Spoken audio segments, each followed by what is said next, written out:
সুপ্রিয় ভাই বোনেরা, সবাইকে ভালোবাসা এবং শুভেচ্ছা জানিয়ে আমি মাননীয় প্রধানমন্ত্রী শেখ হাসিনার একটি সাক্ষাৎকারকে নিয়ে আলোচনা করব। তিনি দ্য ইন্ডিপেন্ডেন্স নিউজ পেপারকে একটি সাক্ষাৎকার দিয়েছেন। সেই সাক্ষাৎকারের বিষয়টি হচ্ছে আমার আলোচ্য বিষয়। তিনি যে সাক্ষাৎকার দিয়েছেন সেই সাক্ষাৎকারে অনেকগুলো সত্যকে এক্সপোজ করেছেন। তো আমি চেষ্টা করব সবগুলোকে টাচ করার জন্য। তো প্রথমত দ্য ইন্ডিপেন্ডেন্স নিউজ পেপার যেটি বলেছে সেটি হচ্ছে যে খুব একটা রেয়ার ইন্টারভিউতে শেখ হাসিনা, কর্তৃত্ববাদী শাসক, কর্তৃত্ববাদী leader Sheikh Hasina independence news পেপারকে বলেছেন যে জুলাই অগাস্টের সময় যে ব্লাডশেড হয়েছিল এর জন্য তার কোনো দায় নাই, ঠিক আছে। আর তার বিরুদ্ধে যে তথাকথিত আন্তর্জাতিক আদালতে বা ট্রাইব্যুনালে মামলা দায়ের করা হয়েছে সেই মামলাটি ভুয়া, এই অংশটুকুতে বলা হয়েছে। আমি আর বাংলা বললাম না। তো দেখুন, এ পর্যন্ত বিদেশি যতটা নিউজ পেপার রয়েছে বা সংবাদপত্র রয়েছে, কোন সংবাদপত্র শেখ হাসিনাকে ফ্যাসিস্ট বলে নাই। শেখ হাসিনাকে বলেছে অথরিয়ান লিডার, কর্তৃত্ববাদী শাসক। এবং বিদেশি একটি নিউজ পেপার অলরেডি বলেছে যে কর্তৃত্ববাদ বা কর্তৃত্বপরায়ণতা হচ্ছে বাংলাদেশের কালচার, বাংলাদেশি সোসাইটির একটি অংশ বিশেষ। এটি তো সত্য। আমরা কর্তৃত্বপরায়ণ, পিতার শাসনে বড় হয়েছি। স্কুল কলেজে বা মক্তবে আমরা কর্তৃত্বপরায়ণ শিক্ষকদের দ্বারা আমরা শিক্ষা পেয়েছি। সুতরাং it is part of our culture. বাংলাদেশের মানুষ, আমি আর বললাম না, এই যে 18 কোটি মানুষ, এই 18 কোটি মানুষের জন্য একজন কর্তৃত্বপরায়ণ শাসকের দরকার। কিন্তু মজার বিষয় হলো যে আন্তর্জাতিকভাবে খ্যাত কোন নিউজ পেপার শেখ হাসিনাকে ফ্যাসিস্ট বলে নাই। ফ্যাসিস্ট বলে ফেনা তুলছে ফ্যাসিস্ট ইনুস এবং তার সাঙ্গপাঙ্গরা। আমি ওইদিকে না গেলাম। তো প্রথম অংশে বলা হয়েছে, এই নিউজের প্রথম পাঠে বলা হয়েছে বা পেরাতে বলা হয়েছে, প্রাক্তন বাংলাদেশের প্রধানমন্ত্রী শেখ হাসিনা জুলাই আগস্টের যে প্রোটেস্টের মধ্যে দিয়ে যারা মারা গিয়েছিল তাদের মৃত্যুর জন্য তিনি ক্ষমা প্রার্থনা করবেন না, বা জুলাই আগস্টের মুভমেন্টে যা হয়েছে তার জন্য তিনি ক্ষমা প্রার্থনা করবেন না। তবে তিনি একটি কথা এখানে বলেছেন যে যারা তাকে মানে প্রসিকিউট করেছে, বাংলাদেশের যারা, এবং যারা তার মৃত্যুদণ্ড চাচ্ছে, তারা এই যে 1400 মানুষের মৃত্যুর ঘটনা সাজিয়েছে বা তালিকা তৈরি করেছে, এটি তাদের জন্য ইউজফুল। আচ্ছা, তো আরেকটি বিষয় আমি ব্যাখ্যা বিশ্লেষণ করব। এখানে নিউজ পেপারে বলা হয়েছে যে শেখ হাসিনা 15 বছর বাংলাদেশ শাসন করেন, এখন তিনি ভারতে আছেন। তাকে জিজ্ঞেস করা হয়েছিল যে আপনি যে প্রোটেস্টার যারা মারা গেছেন তাদের জন্য কি আপনি ক্ষমা প্রার্থনা করবেন? তিনি বলেছেন যারা মারা গিয়েছে, যে সমস্ত শিশু, ফ্যামিলির মানুষ এবং তাদের বন্ধু বান্ধবরা মারা গিয়েছেন, তাদের জন্য আমি দুঃখ প্রকাশ করি এবং তাদের প্রতি আমার সহানুভূতি থাকলো। আচ্ছা, এরপরে তিনি মানে বলেছেন যে তিনি যেটি বলেছেন সেটি হচ্ছে যে যখন তার বিরুদ্ধে অভিযোগ তোলা হয় যে তিনি গুলি করার হুকুম দিয়েছেন, মানে যারা আন্দোলন করেছিল, তিনি বলেছেন তিনি গুলি করার হুকুম দেন নাই। আচ্ছা, এটি আমরা ভেরিফাই করব আসলে তিনি হুকুম দিয়েছিলেন কিনা। তিনি আবার এটিও বলেছেন যে আওয়ামী লীগকে আনফেয়ারলি করা হচ্ছে, ডিনাই করা হচ্ছে, বাংলাদেশের ইলেকশনে বা নির্বাচনে আওয়ামী লীগকে অংশগ্রহণ করার সুযোগ দেওয়া হচ্ছে না, এবং এই সুযোগটা দিচ্ছে না একটা আনইলেক্টেড গভর্নমেন্ট, যেটি নোবেল লরিয়েট ইউনূসের দ্বারা পরিচালিত, আনইলেক্টেড। আচ্ছা, এই দেখুন মাননীয় প্রধানমন্ত্রী শেখ হাসিনা, তো তাকে তিনি বলেছেন যে এই যে তথাকথিত আন্তর্জাতিক আদালত, Bangladesh international crimes tribunal ICT, তাকে মৃত্যুদণ্ড দিতে চাচ্ছে। তিনি এই প্রসিজারকে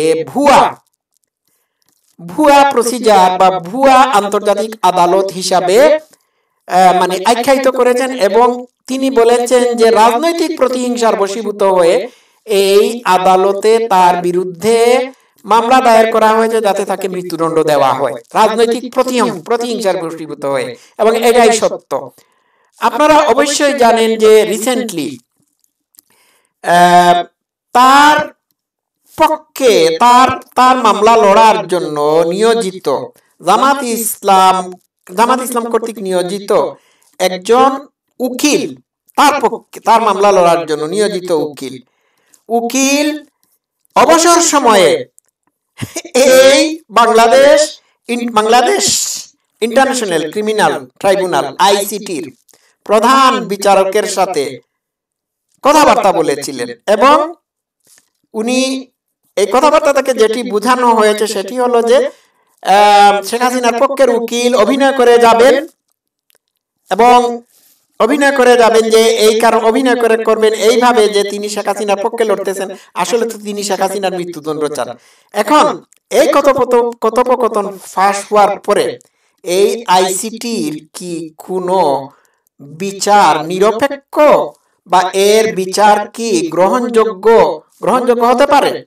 নিশ্চয়ই এই আইসিটি পূর্ব পরিকল্পনা অনুযায়ী শেখ হাসিনার মৃত্যুদণ্ড অলরেডি ডিসাইড করে ফেলেছে, ঠিক আছে। সুতরাং এটা আন্তর্জাতিকভাবে প্রমাণিত হয়ে গেল যে এই আইসিটি শেখ হাসিনার বিরুদ্ধে যে মামলার রায় দেবে সেই রায়টা পক্ষপাতদুষ্ট, এবং এটি প্রি ডিটারমাইন্ড, আগে থেকেই ডিটারমাইন করে ফেলা হয়েছে। সুতরাং এই বিচারের রায়ে কি আসে যায় এটা ভুয়া, এটাই সত্য, এবং এই বিচারের কোনো গ্রহণযোগ্যতা বা নিরপেক্ষতা নাই। যদি কথোপকথন ফাঁস না হতো তাহলে এই আইসিটির রায়ের উপর ভরসা করা যেতে পারত, কিন্তু তাও নাই। সুতরাং এখন তো বুঝতে পারছেন, আচ্ছা গেল এটা। শেখ হাসিনা আবার বলার চেষ্টা করেছেন যে এই যে আইসিটি এটি একটি ভুয়া কোর্ট। এই আইসিটি যারা আছে তারা হচ্ছে তার ফ্যামিলির, তার রাজনৈতিক দলের শত্রু, এবং এরা চাচ্ছে যে তাকে গেট রিড অফ করে দিতে, তাকে মানে চিরতরে মুছে দিতে। তিনি বলেছেন যে তার ফ্যামিলি হিস্ট্রি রয়েছে যে তারা পলিটিক্যাল অ্যাসাসিনেশনের শিকার হয়েছে। হ্যাঁ, আর আইসিটির যারা আছে এখন তারা সেই ট্রেডিশনের ফলোয়ার, অর্থাৎ শেখ হাসিনার উপর বা তার শেখ হাসিনার ফ্যামিলির উপর যে হত্যাযজ্ঞ চালানো হয়েছিল সেই হত্যাযজ্ঞের ধারাবাহিকতার অংশবিশেষ হচ্ছে এই আইসিটির সবাই, ঠিক আছে। তো শেখ হাসিনা আরো বলেছেন যে হত্যাকাণ্ড হয়েছে এটা দায় তার না, এটা হয়েছে মানে এই যখন মানে একেবারে এই জুলাই সন্ত্রাসীরা চরম পর্যায়ে চলে যায় তখন পুলিশ বাহিনীর মধ্যে বা আইন শৃঙ্খলা বাহিনীর মধ্যে এক ধরনের মানে বিশৃঙ্খল অবস্থার সৃষ্টি হয়, আর তারা তাদের নিজস্ব মানে আইন বিধি অনুযায়ী তারা কাজ করেছে। এখানে শেখ হাসিনার কোনো নির্দেশের দরকার ছিল না। তিনি বলেছেন যে একজন নেতা হিসাবে আমার কিছু রেসপন্সিবিলিটি আছে, আবার এটিও দাবি করেছেন যে আমি কাউকে ওপেন ফায়ার করার জন্য কোনো নির্দেশ দেয় নাই, এটির কোনো প্রমাণও নাই। বুঝতে পারছেন?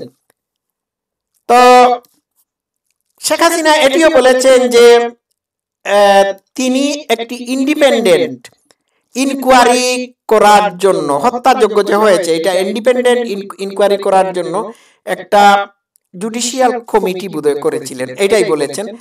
কিন্তু লেটার অন ইউনূস সেটিকে বন্ধ করে দেয়। তাহলে বোঝা গেল কি?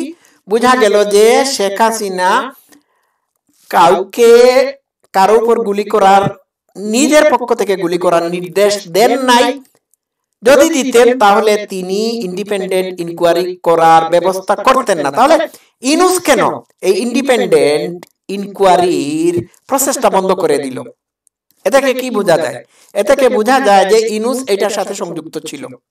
এই যে কিলিং হয়েছিল এটার সাথে ইউনূস এবং তার ওই যে আইসিটির প্রসিকিউটর বা উকিল বলেন বা ব্যারিস্টার বলেন তাজুল ইসলাম, এই তাজুল ইসলামও জড়িত ছিল। He was the mastermind of all these ugly things. Okay. তো এটি শেখ হাসিনা বলেছেন এবং তিনি আরো বলেছেন যে এই যে ঘটনাগুলো ঘটেছে জুলাই আগস্টে, এই ঘটনাগুলো ঘটানো হয়েছে এবং পুলিশ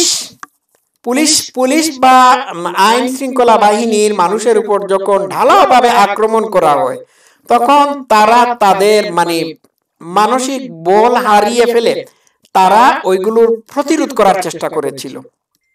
এটাই তিনি বোঝানোর চেষ্টা করেছেন। এবং পুলিশের আলাদা আইন বিধি আছে, আইন আছে, নিয়ম আছে, রুলস আছে, এইগুলোর উপর ভিত্তি করেই তারা তাদের কাজ করেছিল। একটা দর্শক শ্রোতারা একটা জিনিস মনে রাখবেন, শেখ হাসিনা একজন রাষ্ট্রপ্রধান যখন মেট্রো রেলে, হাইকোর্টে, সেতু ভবনে, বিটিভি বিল্ডিং এ আগুন দেওয়া হয় তখন তো এটা রাষ্ট্রের বিরুদ্ধে যুদ্ধ ঘোষণা। এই যুদ্ধ ঘোষণার সময় পুলিশ আর্মিরা তো এই যুদ্ধ ঘোষণার সময় যারা যুদ্ধে ঘোষণা দিয়ে যুদ্ধে শরিক হয়েছে তাদেরকে তো প্রতিরোধ করবে। তো এইখানে কতজন মানুষ মারা গেল না মারা গেল সেটা তো বিষয় না। হ্যাঁ, এরপরেও তিনি দুঃখ প্রকাশ করেছেন। আচ্ছা, এটা তিনি বলেছেন। এরপরে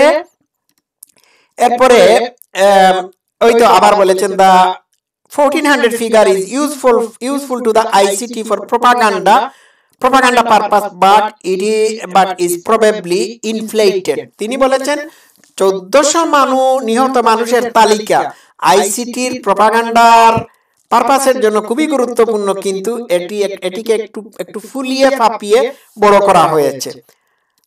তো এইভাবে তিনি অনেক কিছু বলেছেন। তো আবার হাসিনা, এখানে বলা হয়েছে Hasina said the government's response at the time was carried out in good faith to minimize the loss of life as the protest spread. এটা আমার ব্যাখ্যা করার দরকার নাই। আর তাকে প্রশ্ন করা হয়েছে যে তিনি ভারতে কেন চলে গেলেন। তিনি বলেছেন যদি তিনি ভারতে না চলে যেতেন তাহলে নাম্বার 1 তাকে, তার ফ্যামিলির মানুষকে মেরে ফেলা হতো এবং তার আশেপাশের মানুষের উপর হত্যা চালানো হতো, যার কারণে তিনি এই রক্তপাত এড়ানোর জন্য তিনি গিয়েছেন। এবং তিনি এটিও বলেছেন যে চিফ প্রসিকিউটর তাজুল ইসলাম হচ্ছে একজন master mind, crime against humanity, that is true. আচ্ছা, এরপরে আরো কিছু বিষয় আছে, অনেকগুলো বিষয় আছে। তো তিনি যেটি বলেছেন সেটি হলো যে বাংলাদেশকে এই পর্যায়ে নিয়ে যাওয়া হয়েছে কিছু জঙ্গিদের দ্বারা, ওইগুলো অনেক ব্যাখ্যা বিশ্লেষণ আছে। তো ফাইনালি তিনি যেটি বলেছেন, তাকে প্রশ্ন করা হয়েছিল যে আপনি কি লিগেসি রেখে যেতে চান। তিনি বলছেন restoring democracy in the country, only free, fair and inclusive election can heal the country. বিষয়টা বুঝতে পারছেন? তিনি বলেছেন যে ফ্রি, স্বাধীন এবং ইনক্লুসিভ নির্বাচন দেশের ক্ষতকে সারিয়ে তুলতে পারে। আর 2026 সালে যে নির্বাচন হবে, Awami League will not be allowed to contest them. Awami লীগকে এইখানে অংশগ্রহণ করতে দেওয়া হবে না। আচ্ছা, লিগেসির ব্যাপারে আমি আবার চলে আসি। উনি বলছেন, আমি যে দুইটা লিগেসি রেখে যেতে চাচ্ছি, একটা হচ্ছে পার্লামেন্টারি ডেমোক্রেসি, যেটি শুরু হয়েছিল 1990 থেকে, যেটা শেখ হাসিনার মাধ্যমে হয়েছে, মিলিটারি শাসনের, দীর্ঘ মিলিটারি শাসনের পরে। এরপরে বলেছেন lifting millions out of poverty. হ্যাঁ, ওই দুইটা জিনিস তিনি রেখে যেতে চাচ্ছেন এবং ওই দুইটা জিনিস তিনি করেছিলেন।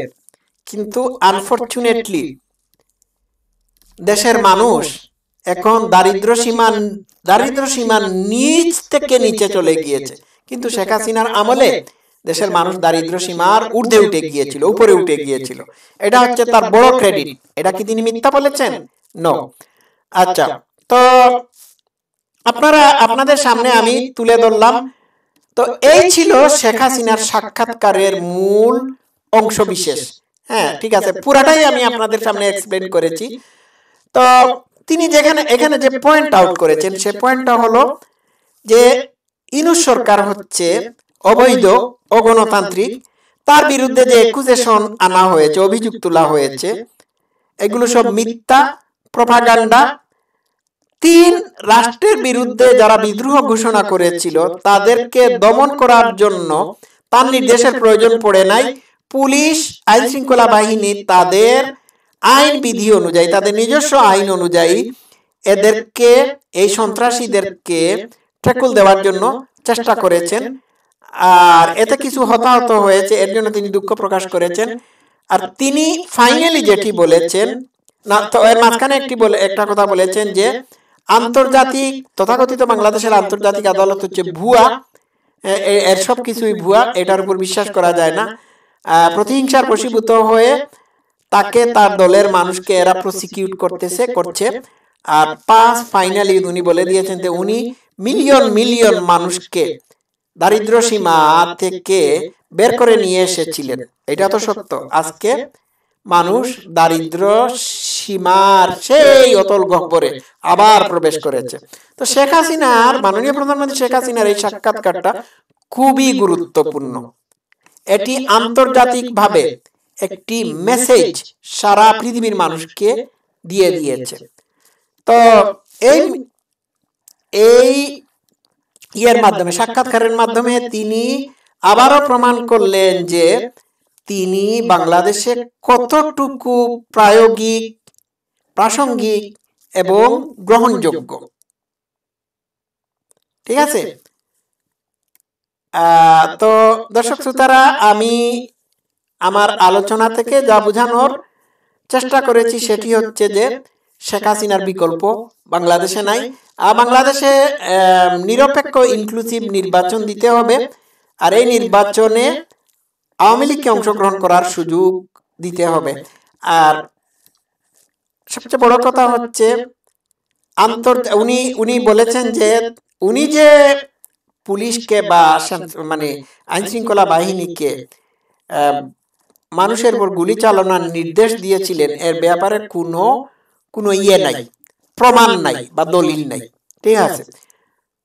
আমার মাথায় আসে না একটা রাষ্ট্র যেখানে এরা মেট্রো রেল, তারপর সরকারি স্থাপনাগুলোতে আগুন দিচ্ছে, তখন তো পুলিশ হাত পা গুটিয়ে বসে থাকবে না। পুলিশের উপর যখন তারা হামলা চালাচ্ছে, তখন পুলিশ কি নিজেদের আত্মরক্ষার তাগিদে গুলি চালাবে না? এখানে তো শেখ হাসিনা নির্দেশ দেওয়ার দরকার নাই। হ্যাঁ, কি দরকার আছে? দরকার নাই। তো everything is crystal clear that Sheikh Hasina was not guilty of anything. তো দর্শক শ্রোতারা, এই সাক্ষাৎকারটি খুবই গুরুত্বপূর্ণ। আরেকটি সাক্ষাৎকার তিনি রয়টারে দিয়েছেন, ওইটা নিয়েও আলোচনা করব। তো আপনাদের কাছে সব বিষয়টা ক্লিয়ার এখন। সবাই ভালো থাকবেন। Love you all. Thank you so much.